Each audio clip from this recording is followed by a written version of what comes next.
जय श्री श्याम। राधे राधे दोस्तों। एक बार भगवान श्री कृष्ण से युधिष्ठिर ने सफला एकादशी व्रत की महिमा और महत्व के बारे में जानना चाहा। तब भगवान श्री कृष्ण ने सफला एकादशी व्रत की कथा सुनाई, जो इस प्रकार से है। चंपावती नगरी में एक महिष्मान नाम का राजा राज करता था। उसके 4 पुत्र थे।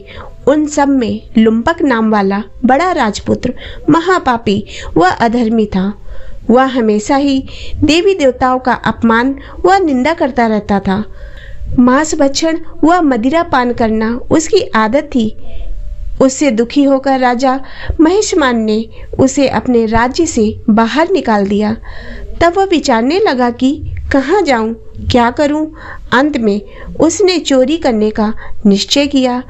दिन में वह वन में रहता और रात्रि को अपने पिता की नगरी में चोरी करता तथा प्रजा को तंग करने और उन्हें मारने का कुकर्म करता रहता था। कुछ समय पश्चात उससे सारी नगरी भयभीत हो गई। वह वन में रहकर पशुओं को मारकर खाने लगा। वन में एक अति प्राचीन विशाल पीपल का वृक्ष था। लोग उसकी भगवान के समान पूजा करते थे। इस वृक्ष के नीचे वह महापापी लुम्पक रहता था। इस वन को लोग देवताओं की क्रीड़ा स्थली मानते थे। कुछ समय पश्चात पौष कृष्ण पक्ष की 10वीं तिथि के दिन वह सर्दी के कारण सारी रात्रि को सो नहीं सका। उसके हाथ पैर अकड़ गए। सूर्योदय होते होते वह मूर्छित हो गया। दूसरे दिन एकादशी को दोपहर के समय सूर्य की गर्मी पाकर उसकी मूर्छा दूर हुई तो गिरता पड़ता हुआ भोजन की तलाश में निकला। पशुओं को मारने में वह समर्थ नहीं था, अतः पेड़ों के नीचे गिरे हुए फल उठाकर वापस इस पीपल वृक्ष के नीचे आ गया। उस समय तक भगवान सूर्य अस्त हो चुके थे। वृक्ष के नीचे फल रखकर कहने लगा, हे भगवान, अब आपको ही अर्पण है ये फल। उसे रात्रि को भूख के कारण नींद नहीं आई। उसके इस उपवास और जागरण से भगवान अत्यंत प्रसन्न हो गए और उसके सारे पाप नष्ट हो गए। दूसरे दिन प्रातः एक अति सुंदर घोड़ा अनेक सुंदर वस्तुओं से सजा हुआ उसके सामने आकर खड़ा हो गया।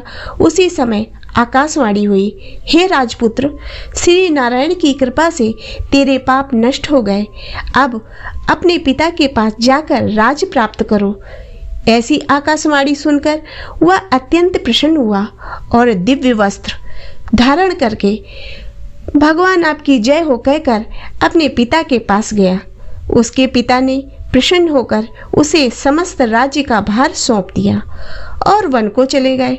अब लुम्पक राज करने लगा। उसकी स्त्री पुत्र आदि सारे कुटुंब भगवान नारायण के परम भक्त हो गए। वृद्ध होने पर वह भी अपने पुत्र को राज्य का भार सौंपकर वन में तपस्या करने चला गया और अंत समय में वैकुंठ को प्राप्त हुआ। तो दोस्तों, आशा करती हूँ कि आपको ये व्रत कथा पसंद आई होगी। यदि ये व्रत कथा पसंद आई हो तो इसे लाइक करें तथा चैनल को सब्सक्राइब करें।